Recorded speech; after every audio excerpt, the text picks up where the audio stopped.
Okay,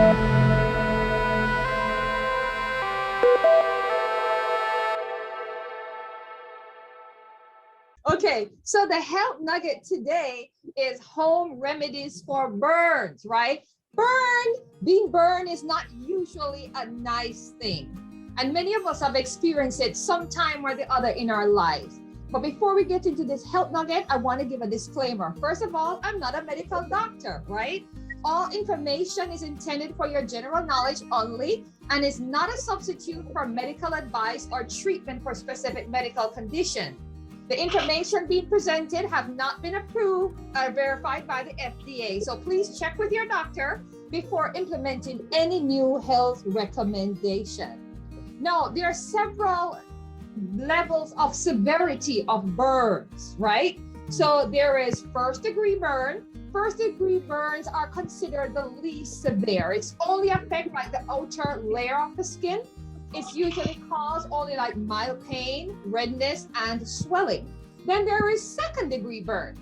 Second degree burns affect a deeper layer of the skin. It causes blister and white, wet, shiny skin. Then there's third degree burn. Third degree burns involve damage to all layers of the skin, while fourth degree burn may involve the joint and the bone. Now, third and fourth degree burns are considered medical emergencies and should be treated in the hospital. You can treat most first degree burns and second degree burns that are less than 3 inches in diameters at home. Now, as a child growing up, I tell you, I don't know how we people who were born in the way back then, how we survived until now, because we had all kinds of home remedy. I don't know if you all remember some of the remedy. You get a burn, they throw condensed milk on the burn, or they put butter on the burn. You know what? You don't want to put butter on your burn because it keeps the heat in, and it also harbors harmful bacteria. So the first thing I'm going to be telling you here or sharing with you is what to avoid doing when you're treating burns at home. No oils. You know, coconut oil is called the cure-all oil. Actually, I just had my mom go back on coconut oil because it's helpful for the brain and all of that, but it's not helpful for burns. The coconut oil on your burn will make it worse, just like the butter. No egg whites. People put egg white on burn because it's cool, but guess what? The egg white can have bacteria, and it can also cause allergic reaction. Some people say toothpaste is minty and cool. No, it could irritate the burn and cause a favorable environment for infection to develop. Also, the opposite of hot is cold. So you get burned, let me put some ice on it. No, you don't want to put ice on your burn. The ice would actually cause a cold burn. And I've asked, I'm sure some of us have actually been burnt by ice. It's not the same kind of burn, but you don't want to put ice on your burn. The other thing that will happen when you get a burn is it may develop a blister. As tempted to as it may be, you see this blister is there and it's swollen. You probably want to pop that thing. Do not pop that blister. Popping the blister will lead to infection. Also, you want to be reducing sun exposure to your burns. You want to make sure you're covering it with your clothes. You don't want to put it out in the sun. You don't want to have heat on top of your already too heated place where you got the burning. Now we're going to look at some things that you can do at home. You get a burn. The first thing you should do when you get a minor burn is to run it under cool water. Now I said cool water, not cold water. You want to do this for about 20 minutes. Then you want to wash the burn area with a mild soap and water. The soap kind of take away like if there's any bacterial infection and so on, but be careful of the soap you use. We said mild. I don't want to give the name of a soap because I didn't really look up the brand of a soap. Another thing you want to do is cold compress. When I say cold, let me say that cool compress. So you have a bag of frozen peas or something frozen in the freezer. You want to wrap that in something and put it on your burn area. You cover with a clean wet cloth. Paste over the burn area. It helps to relieve the pain and the swelling. And you can also apply the compress in like 5 to 15 minutes interval try not to use excessively cold compresses because again, they may irritate the burn some more.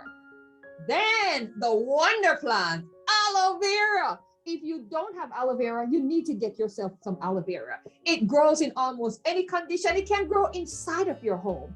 This aloe vera is good for something, so many things. And as we go through our various nuggets, I'll probably do a feature on aloe vera because that can take up weeks in itself. You can use it on your eyes, you can use it on your skin, but we're not talking about aloe vera now, we're talking about burns. So aloe vera is often touted as the burn plant. Studies show evidence that aloe vera is effective in healing first to second degree burn. Aloe is an anti-inflammatory, promotes circulation, and inhibits growth of bacteria. Apply a layer of pure aloe vera gel taken from the leaf of an aloe vera plant directly to the area.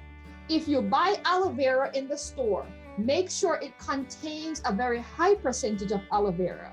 Avoid products that have additives, colorings, and perfume. I've seen aloe vera gel being sold. They're green, they are yellow, they are orange, because they have all kind of wonderful, fantastic things in it and other things for other things, but those won't be for burns. If you can get the thing in the purest possible way from the plant, it would be awesome.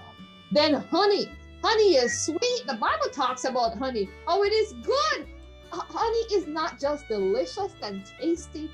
Honey may help heal minor burns when applied topically. Honey can stop the pain. Honey is actually anti-inflammatory. It's naturally antibacterial. It is antifungal. And I myself suffered this was like a second degree, almost third degree burn I got on here.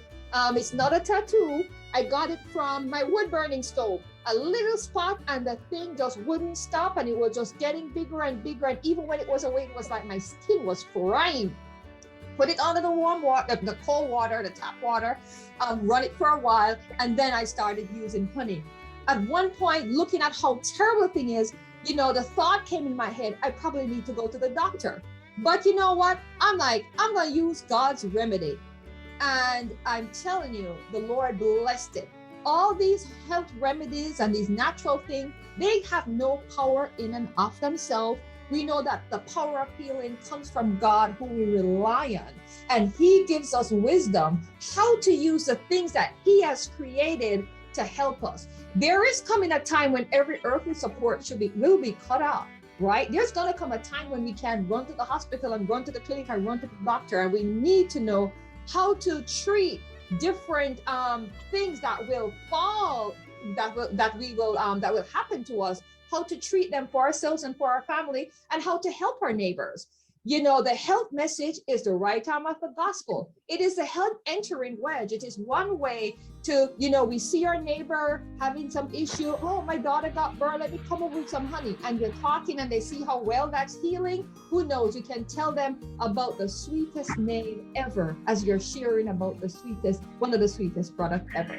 So Malachi 4 verse 1 says, "For behold, the day cometh that shall burn as an oven, and all the proud, yea, all that do wickedly, shall be stubble. In that day cometh shall burn them up, said the Lord of hosts, that it shall leave them neither root nor branches." That day that is coming, that is going to burn up the whole earth, we know it's when Jesus come. And the Lord is not coming to burn up people. Hell was created for the devil and his angel. And I say, if something is not created, you weren't invited to that party, don't go. You don't have to go.